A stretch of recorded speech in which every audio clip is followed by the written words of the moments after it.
Welcome, everybody. We're just waiting for a minute or two as people finish coming in.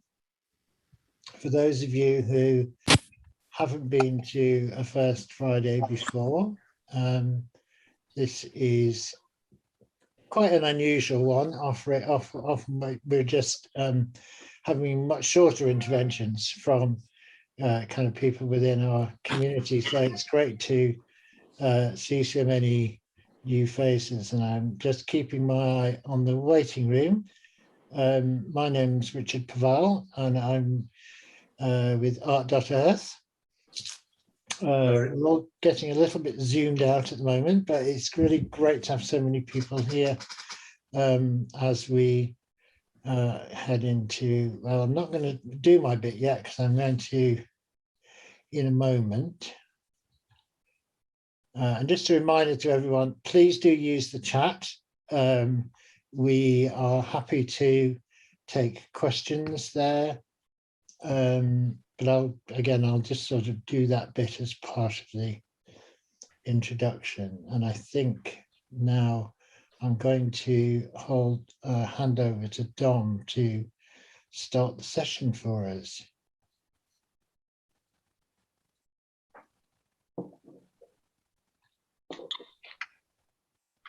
Passageway.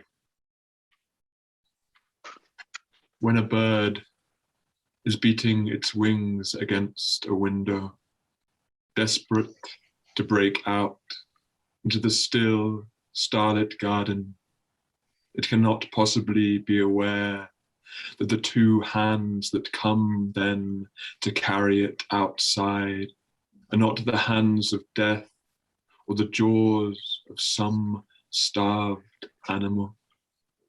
And so it suffers, and so it shudders as any human might shudder, trapped seemingly in impenetrable darkness. And so it suffers, and it does not know why it is suffering. And so it scratches its talons against the will of God, not knowing that sometimes the darkest passageway is the only true way to emerge out into the night.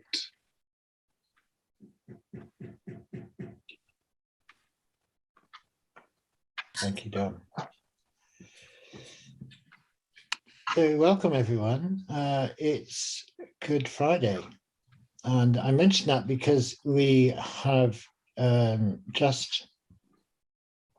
always trying to do two things at once. This makes speech a bit awkward. For those who don't know me, I'm Richard Paval, and I'm with art.earth, and we are particularly thrilled to have Charlotte DuCann here with us today, along with Dom and Caroline. And Charlotte will introduce them much more properly than I. But I mentioned Good Friday because we have just finished doing a huge event around the high tide, celebrating and holding a vigil for the highest high tide of the year, which has several names, including the equinoctial tide or the vernal tide.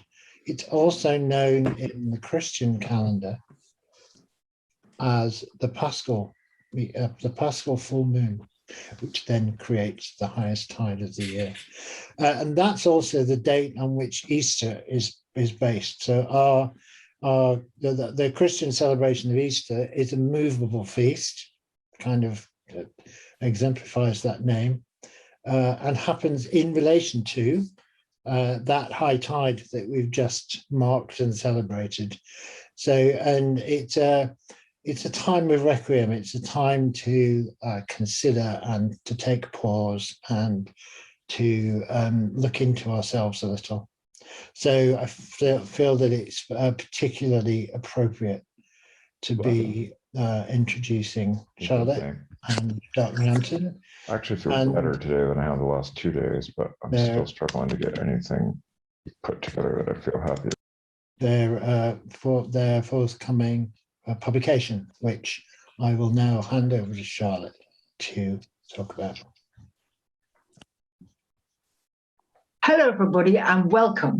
My name's Charlotte DuCann. I'm the co-director of the Dark Mountain Project, which, for those of you that might not know our work, we are a network of writers and artists and thinkers collaborating in this moment of dark passageway as the world falls apart and we question what next we might do. Are there hands holding us, or are we meeting our extinction? And for the last 10 years, we've been producing 2 books a year around different topics. And this one that's coming out, for which this is a pre-publication conversation, this one revolves around this similar theme that art.earth's Borrowed Time Symposium is doing. We've been collaborating together, in fact, on many of our shared artists and writers and key speakers on death, dying, and change, and what a response might look like to that in this particular time as we're held, oh, sorry, my cat is trying to photobomb me. That non-human world, it really gets in the way. Yeah, so what we might look at and what spirit we might meet this particular moment as we've been held rather trapped in our own houses by this pandemic for the last year, and as outside we're really aware the forests are failing, the atmosphere is crashing, the reefs are crashing, and what is the right spirit that we meet this in? I mean, the book itself is, like most of our books, it's completely collective. There are 60 plus writers and artists that are comprising it. It's been collectively edited. And there are many, many strands within it. There's a threnody of poetry. There's a threnody, there are many works of art that have a ceremonial nature to them. And I could talk about any amount of them, but I've selected 2 really wonderful contributors that I'm going to introduce you to now. Caroline Ross, who has contributed to many of our books and indeed our events and teachings, is going to talk about her work, Grave Goods, which is also part of the Borrowed Time exhibition. And Don Berry, who's a new contributor, a poet who's been working for the last 10 years on a collection called Rite of Passage. And he's going to introduce, and then they're both going to introduce themselves. And we're going to talk about the material that they've been engaged in and the very visceral, earth-based nature of their practice. So, Caroline, over to you. Hi, everyone. It's really difficult to introduce yourself depending on the context. But I would say in this context that I'm a woman on a boat. So you'll get things going past here, that's rowers. There's a rowing club just up there. I'm on the Thames. I'm about 2 miles upstream from Hampton Court Palace. If you hear shouting, it's a swan asking to be fed. That's Adam, the swan. And the noises here will be different from the usual interruptions that you might get in a house-based Zoom call interlocutor. So it's good to see you. But I'm surrounded by some of the things that are my grave goods. And yeah, looking forward to talking about my work. Thanks, Caroline.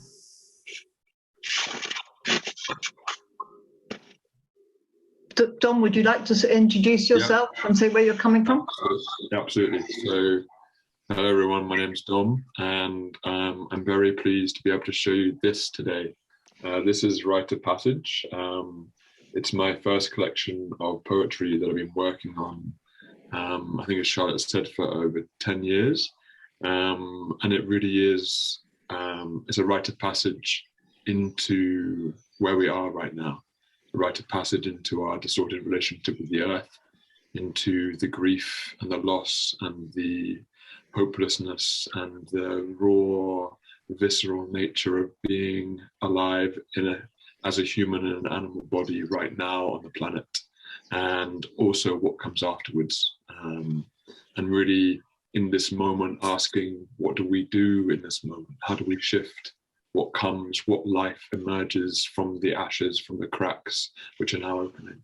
and I'll share more about the book as we go on. So here it is again. I've only just got it for the last like 3 or 4 days, so I'm just like carrying it around with me like it's my soul or my animus or something. I feel really frustrated actually, because we're now distributing our next issue, but because we have this kind of tradition with Dark Mountain of not revealing the book until the day of publication, which in fact is the same day as the publication of your book, Don, I'm not able to do that book thing. but on the 15th of April, all will be shown. At the moment it's shrouded, literally. That moment. But anyway, Caroline, talking of shrouds, your wonderful grave goods, I don't want to call it an artwork because it's a life work, really, isn't it? It is. Excited for you perhaps to show us the different elements of your work and why, and also its origin. Why on earth? Not why on earth. Why? Well, literally, why on earth you have made such an extraordinary collection of objects? Please show us around. I think why on earth I would do that is a very good question. So, grave goods that I was showing at Borrowed Time, and that is just here with me all the time, and I'm wearing some of them, like even just these tiny earrings out of turquoise and coral. Grave goods will be buried with me. So it is life work, but it is artwork. I mean, I can't sell them. I can show them. I live in a post-industrial wasteland on an island in the middle of the Thames where secret wartime, both First and Second World War, submarines and speedboats were made. Around me is basically detritus and a massive fire site where they burn old wrecks. And later this afternoon, I'll be burning parts of my boat, wooden parts that have been pulled out. So what I do is I collect things that I find. I've always worked with what I found and what animals leave behind, like shells and feathers. Badgers dig up chalk, which is one of the main pigments that I used. But here, most of the stuff that I'm making, I realized was my art. I still make drawings. I make small drawings most of the time on animal skins that I prepare. I make my own parchment and oak gall ink, yet more things that animals leave, oak galls. So there's a sort of, most of you are old enough to remember the wombles. There's a sort of making good use of the things that I find in my work, and there always has been. But as I hit menopause a few years ago and realized the end was in sight, finally, things changed. And after a very, very unusual, strange rite of passage in some woods in the Carpathian Mountains, when I came home and started making work again, it became more object-based. So, for instance, I cast this bronze sword, carved this ash handle, made these leather wraps, and thinking, well, why is a woman running around with a sword? I actually teach swords, so my other job, apart from art jobs, is Tai Chi. I've been doing martial arts for about 25 years. So I have swords that I use, but this one is, just in case you're wondering, from the Iceni tribe, Boudicca's tribe. So it's an ancient Brythonic sword which unsuccessfully fought the Romans, who had the same shape but made of iron. They were already in the Iron Age and we were still in the Bronze. So a slightly doomed object perhaps, but a beautiful one based on one that was dug up from the River Thames. The grave goods behind me, there's clothes, there's bowls, there's knives. They're all made from leather I deal with myself. I get carcasses and prepare roadkill deer, but also deer that I sometimes buy, which I'm going to eat. And everything I'm making is now, hopefully, versions of things that will come to the grave with me. They won't be poisonous to the earth when they go in. And hopefully they'll confuse future archaeologists, because after all, life takes the shape of a large joke. And I'd rather be in on it than just the butt of it. So, yeah, much death, much humour. That's where I start.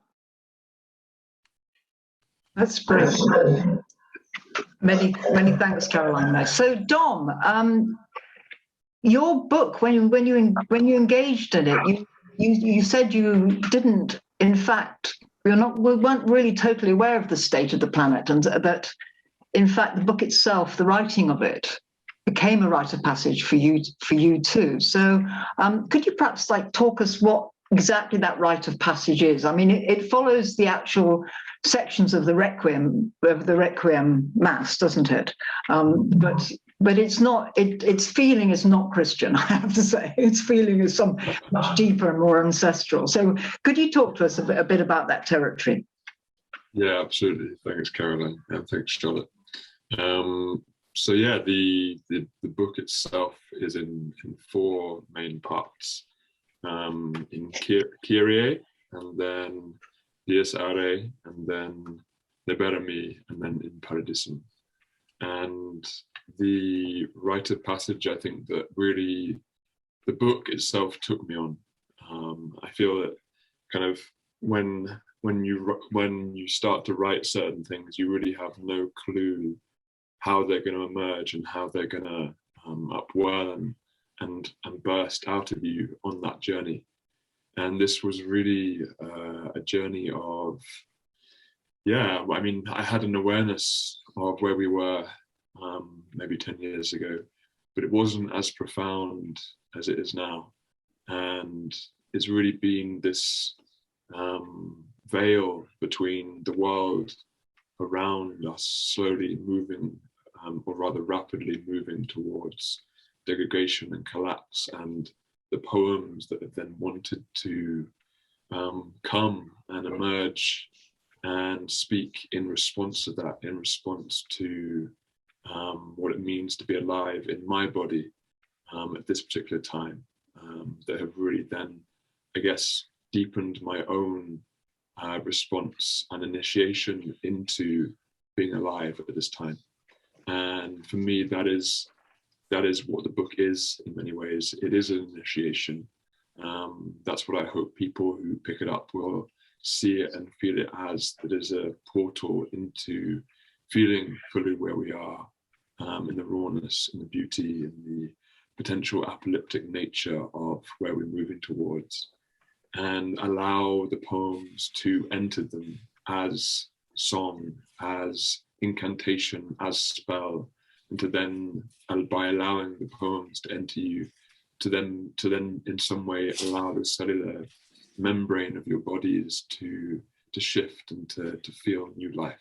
And that really is that moment, that tipping point, I feel has happened in myself, and that I feel will happen within many, many people on the planet right now, of moving into the depths of feeling, and only through the depths of feeling actually experience the ecstatic life that is the earth, that is soul, that is the upwelling new shoots of a culture that wants to really replace what has already been.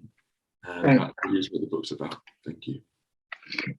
Great, thanks, Tom. And actually, talking about one of those tipping points, there's midway through the book, there's a poem which really sprung out to me when I read it, and I wonder if you could read that just now.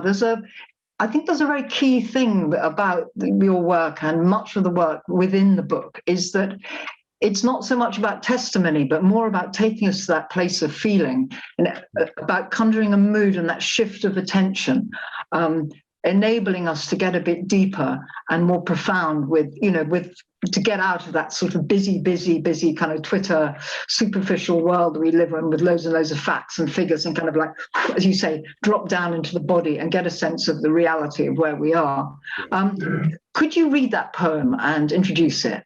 Yeah, absolutely. Thank you, Charlotte. So this poem is called Why I've Chosen Not to Have Children. And it really comes very much one of the central parts of the book in this journey down. And I'll say a little bit more later about, as Charlotte was saying, this head level rhetorical place in which we find ourselves, and the necessity of art and creativity and writing to allow us to enter those deeper, more shamanic feeling space of the body. But I'll talk about that in a bit, because that's really what juices me. But for now, I'll just read why I've chosen not to have children. No part of me wants to remember the first time I felt it, dipping hands into the hen house to find each bird a cinder, each egg still scalding hot, not yet hatched. Later, climbing fields to find cattle birthing the huge black coals of their calves, alive at least until the ash piles cool and the last cow splits. Even our midwives with oven mitts cannot claim our infants' new fevers. Softly they sing, knowing something else burns through them but the lymph in their limbs. I feel it too, but say nothing. Now I can hear drought knocking through the forest. Each birch, each branch, each blade of wood, a time-sprung match. This is how we come to love, only what will not kindle. The flax mud and the estuary still feeding the sea. The burnt soil I press into my lover's mouth, pleading. Now only the eyeless stand and signal for weather. I have heard thunder shake out the whole sky and bear none. And to think we thought the boatman's song no warning, how we sold him all our rain, then cut him dumb.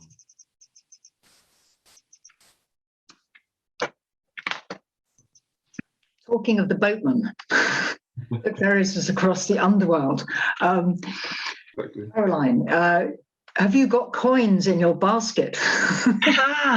This is a very good question. No, and I won't, but they can use pebbles. So that's, my nieces and nephews will hopefully be the people. I don't have children and don't want to have children and have never wanted to have children, but I'm very close with my family, and I imagine they will be the people dressing me and putting maybe not coins, but hopefully pebbles or shells on my eyelids. So very good. I'm glad you brought that up. More grave goods to find. Absolutely. You write about your work as putting your hands on these physical materials, deerskin or oak galls. There's something about the nature of engaging in that way that takes you right into the material, the fabric of the planet, and gets in contact with that generative nature. I mean, we live in such an individualist, cut-off culture, which doesn't really have that physical, spiritual nature with thing. I wonder if you could talk a bit about how you use your making and your creating art to connect with that deeper ancestral layer in which that regeneration happens.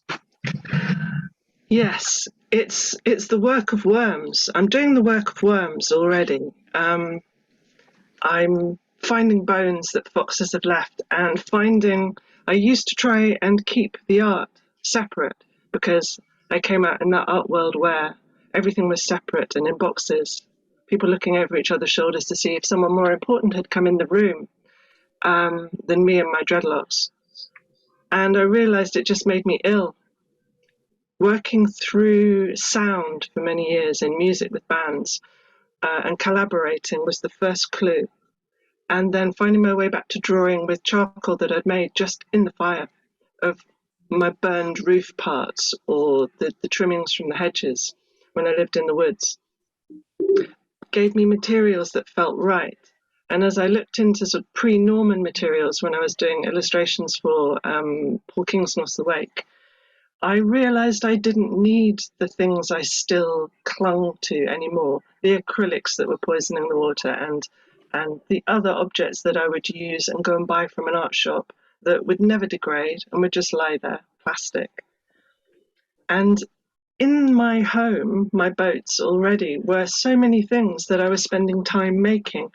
And there was just this moment at which the land gave me permission and myself gave myself permission, whatever the self is, to have it all as one. But it was a very strange moment because the land speaks more than I do. And I had to learn to shut up and listen. I don't mean shut up in a bad way, I mean in the good way. Like when you can hear the grebes if you're quiet. So there has been this return and earthing, but not about, it's nothing, if it ain't practical, it ain't spiritual. So it's not highfalutin, it's worms and rotting things, which is sometimes disgusting. But when you have your piece of leather at the end of it, or your bone needle case, something magical has taken place, which all our ancestors knew, all of you, whatever races or countries you're from.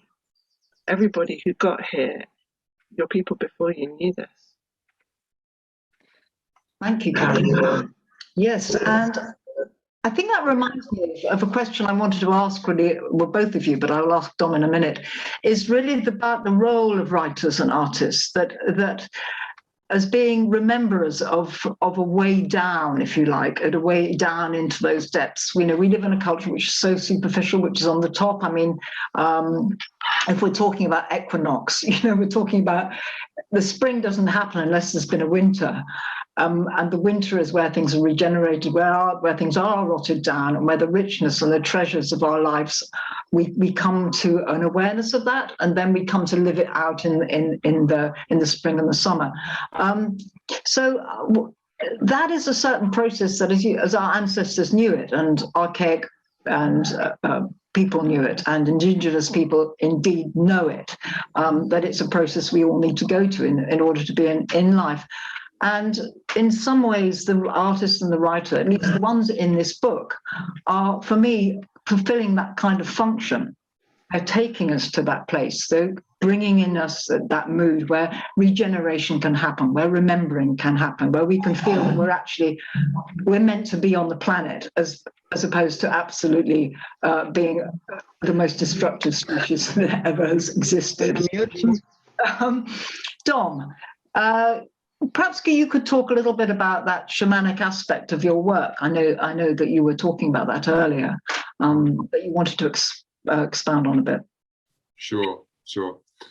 And maybe less to use the word shamanic, because I think also often that can be really vague, is more the cellular nature of the writing, and also the writing that I feel is transitory and is metamorphosizing when you read it and when you speak it. And for me, what I'm most interested in now is allowing people, like anyone who feels the pulse of where we are, feels the state of the world is in, and wants to respond to it, to be able to respond from a place which is not what I call like a jackdaw response, where there's this group of swirling jackdaws, and we're all in this state of one big excited pinball machine,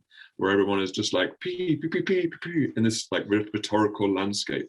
Because for me, that isn't going to work. That's not sufficient. And for me, writers and artists allow us to stop.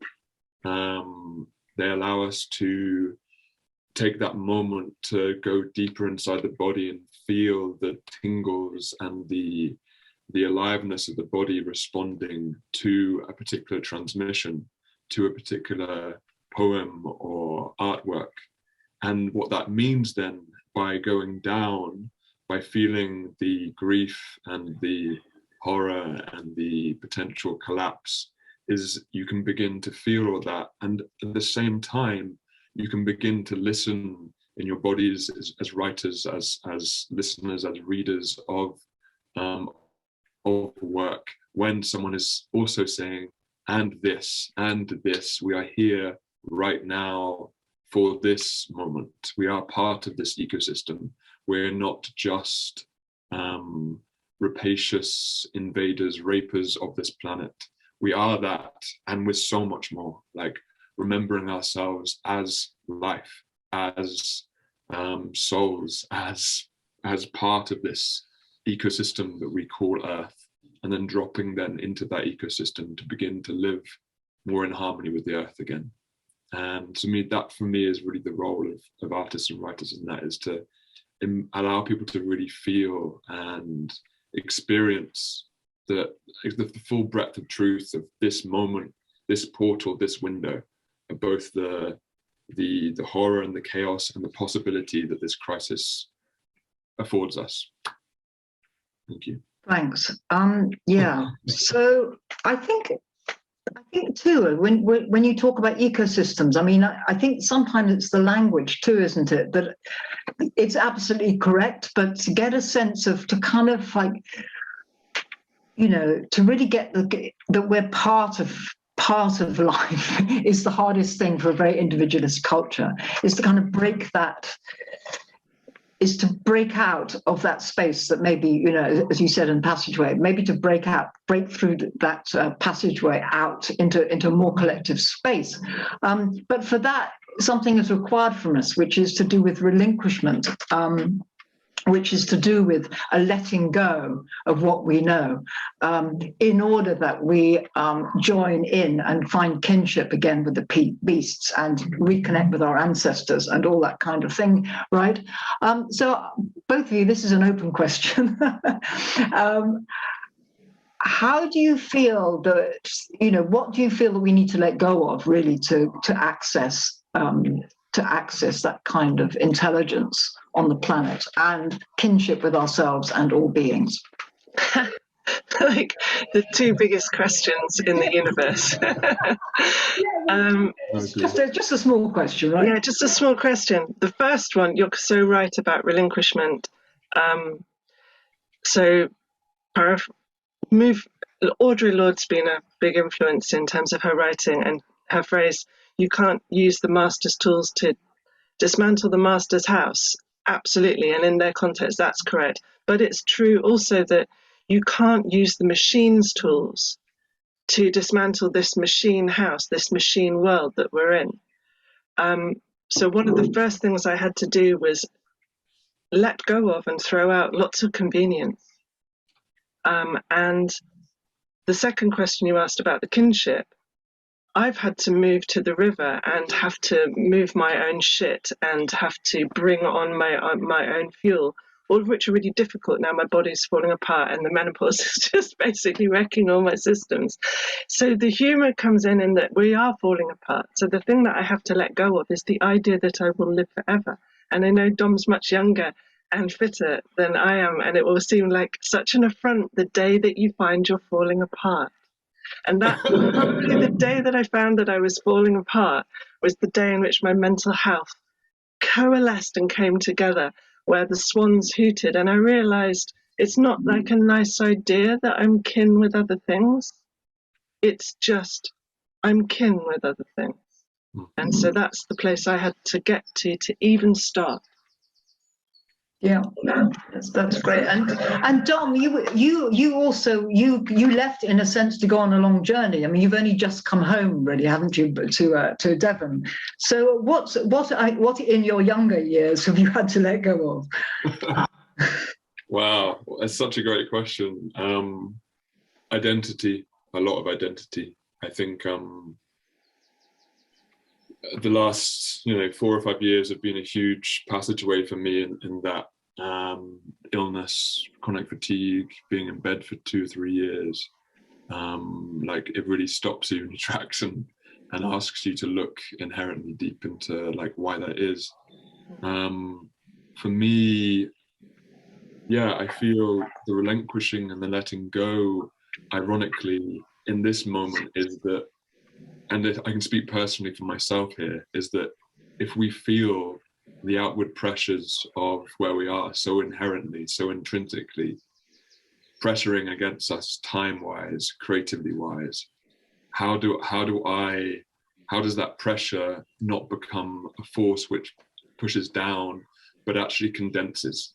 And how does that pressure, that the external pressures of emergence actually allow for emergence to take place? For me, that is the core myth that wants to kind of erupt out of me right now, is this, that this is the moment where we are being condensed through certain forces, through our own forces, through forces beyond our knowing. And how do we not acknowledge it in that moment and say, okay, this is where we are, but how can we then condense as individuals, but also as a collective soul into a new incarnation of what it means to be alive on Earth? To me, that's the core.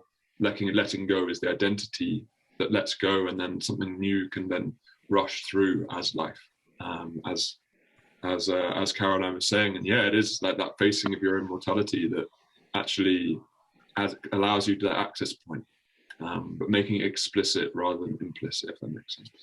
Thank you. It's holding. It's also the ability to hold that paradox. I think that's what's so interesting about both your work and your responses to these questions. And in fact, the book itself is, you know, we want everything black and white, but it's not. It's holding the paradox of, as you say, emergency and emergence together, that allows some kind of return or some kind of, you know, remembering of what it means to be alive. I realize that we're actually coming to, I know we're supposed to be 35 minutes and we're coming up to 40, and there's some questions happening, which I'm sure Richard is fielding brilliantly there. But just before we go, it seems a lot of the time, and what we're really attempting is an attempt to come home to ourselves, home to the planet, home to our kin species. And I think really to end this session, I'm just going to ask Dom to read his one more poem. But Caroline, did you want to say anything else about home before we go, about belonging? Belonging. Yeah, belonging here, being at home here. Yeah, we do. Don't let the entire gathered masses of all the fake information that we're told tell people that they're not. There's nothing that we have to do to already belong. It's only don't listen to everyone telling you that you don't.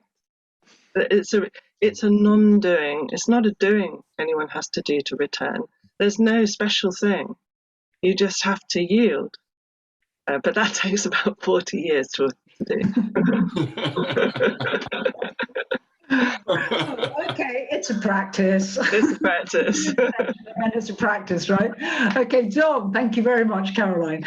Dom, take us away with the last poem, and which ironically actually is at the beginning of the book. It is. We're going backwards with your book. It is, but I love that. I love what Caroline said about belonging, and that really is, if we look at the two core soul wounds of like abandonment and belonging, that is the one that right now is shaking the most.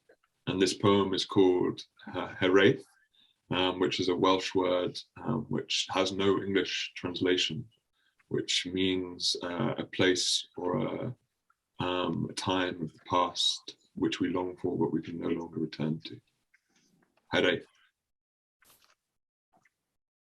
The town tonight is like a little scuttled ship, the river closed with ice, and each road, each roof frost closeted. Still, in spite of this, in spite of snow, the roses push up blade by blade to shake out their small white fires and will not close. And I must confess, this stirs in me another road, another ice-clutched path that, despite the winter, would not close. Further down it I have walked, past the harbour, locked into the hills, to where the sea turns in its sleep, its one white eye half closed. And though I name this home, I feel it as a roof stripped off, a scab, an old wound which, despite the years, will still not close. And still I cannot say which map or scroll of sky I'd use then to guide me back, or which alternate life I'd then had to close. And though it moves in me still, the sea, I know I can't get back to that same world, the tide that time has now dragged close.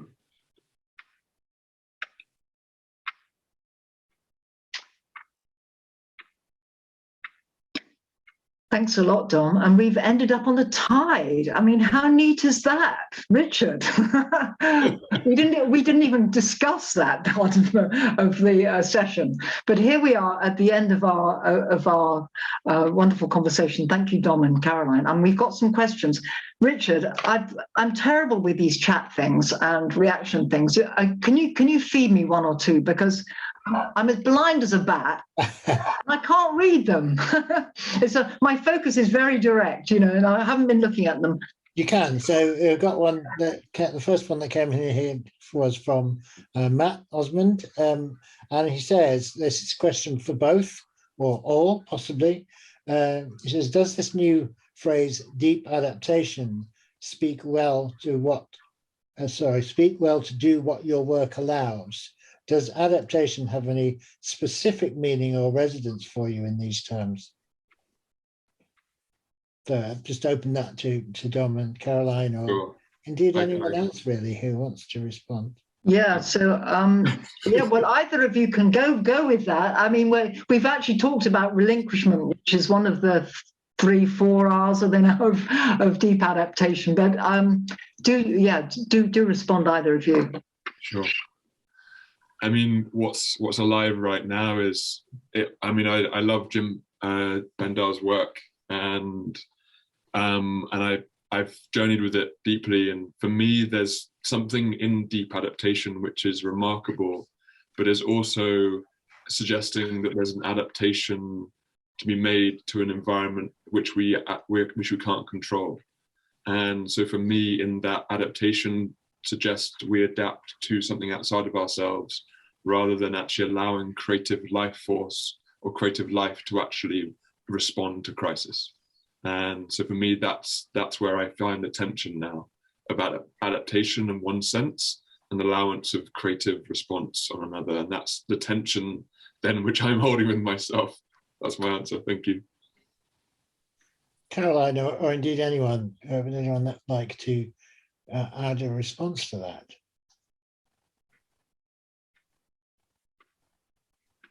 Okay, well, can I throw in an answer that Caroline's given since I asked the question? Yeah, you can. Thanks, Dom. I loved that answer, and would love to talk about it in an unhurried way over a pint sometime.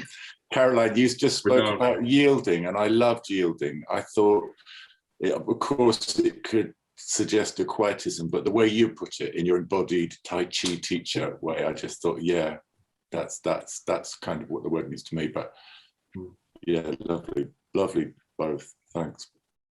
Jenny. For me, sorry. The deep adaptation I did read when, I think the week or 2 weeks after it came out, Dougal Hine sent it to me. But I was going to say something about yielding, but Matt read my mind. So, but very briefly, that's what it is. So I haven't got caught up in the writing about it. Yielding, which is a thing in Tai Chi where someone pushes you and you either yield or get pushed over, has been my life's practice, and I don't really see it as any different to the art or to one's approach to calamity. Sometimes I stand for hours getting pushed over by massive blokes in rooms, and that feels a bit like climate change sometimes. So yeah, I try to keep my centre line and yield. I think that's probably what I'll continue doing until someone pushes me finally flat. That's so cool, holding that line, yeah, but yielding. That's the hard bit. Absolutely another paradox. And hopefully that, you know, some of the books we produce are, I always think people are saying, well, so where are you going next with Dark Mountain? Where, you know, what's your great master plan? I go, no, we're just staying, we're holding the space. We're holding the space for writers and artists to coalesce around these ideas of crisis and how we can respond to it, how we can hold that line, how we can learn to yield together and have the courage to look in the dark and see the glimmers that might be happening. So Richard, I'm sure there's some other questions. Yeah, Jenny Reddish is out there who made it a lovely, gave us a nice quote from Rilke and had a question. Jenny, do you want to come in and just kind of add your comment and ask your question of Caroline? Yes. Hi. Hey. Yeah. So Caroline, when you were talking about gathering those materials from the land and turning them into something that's going to accompany you to the grave and that's going to be with you for your entire life. It brought up this sort of passage from a Rilke letter, and it's a bit long, but I'll read it. For our ancestors, a house, a fountain, even clothing, a coat was much more intimate. Each thing, almost, was a vessel in which what was human found and defined itself. Now, from America, empty, indifferent things sweep in, pretend things, life traps. A house in the American sense, an American apple, a grapevine, bears no relation to the hope and contemplation with which our ancestors informed and beheld them. And not to American bash, but I think you can substitute sort of modern or capitalist or post-industrial for what he calls American. Yeah. So I was wondering, is your shift away from acrylic paints and all of these plastic artistic materials, is that rejection, does it make sense in those terms? Is it a shift away from life traps, as Rilke calls them? And also, I know that you live in a post-industrial kind of Thames borderland, where there must be a lot of plastic rubbish, all sorts of things. And I wondered if those things also find their way into your grave goods. I'm thinking about bowerbirds, how they will collect, one of the species collects anything that's blue, and that involves a lot of plastic waste to bring into that bower. And that bird makes no distinction. So yeah, those are my questions. Brilliant question, and Rilke's always right. That's like I need a t-shirt, just Rilke. Rilke's always right. The letters of Rilke are right there, always there. This bird does make a distinction. So I pick up plastic all the time, and it goes into where we collect the plastic, but not into the grave goods, which needs to be non-toxic to the soil. So it's why I won't be embalmed, and it's I mean, they'll find my fillings and the metal that's in my face from operations, but at least it's not that toxic.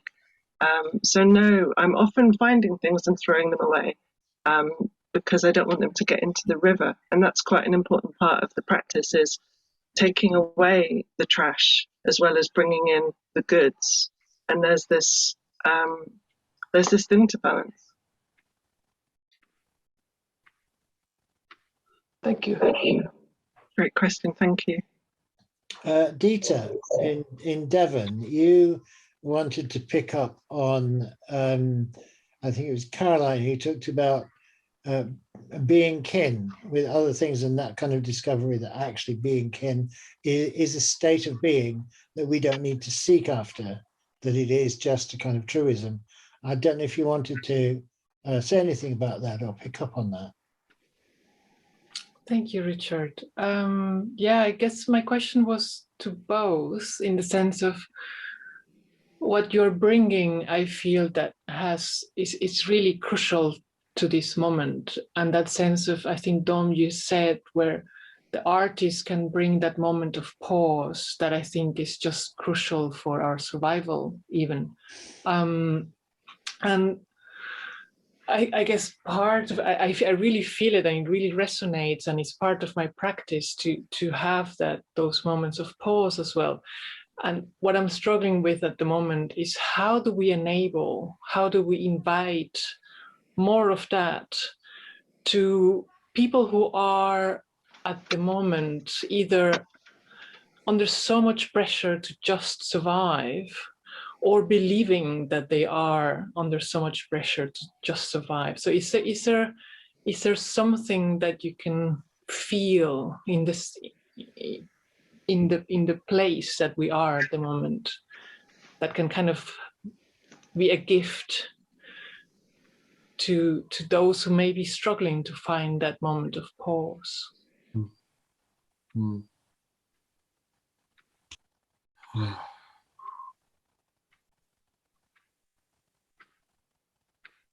I suppose what comes in response to that is an invitation into presence, a real invitation that, and this, I think this is a personal meeting. So if you meet someone who is in that place, it is your responsibility, not responsibility, but possibility in that moment, just to allow them into presence by yourself being present with what is, and that is then the pause that maybe not initially, but over time, over a conversation, could just allow that just dropping, just that little moment of dropping, maybe, and that's the entryway, that's the point of Stiftoff. That's for me. Thank you. There's so much suffering all the time. But as soon as you get your own place of stillness sorted, and you can only get your own place of stillness sorted, you can't make anybody do it, and neither should you, or things like cults happen. But then you can practice radical friendliness and a kind of guerrilla solidarity. So you stretch it out with your friends and your neighbours, and then that one person who you get on with in that other context. And little by little, it's like a mycelial network, and there will be things that get in the way. There will be concrete walls you have to go around.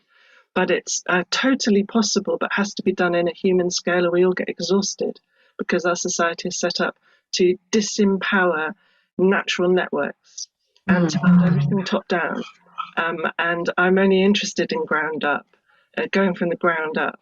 So using our intuition, making networks, and then as soon as we feel strong, spreading out from that is the way really great things happen, and helps people not get exhausted, including the person doing the little bit of organising behind the spreading.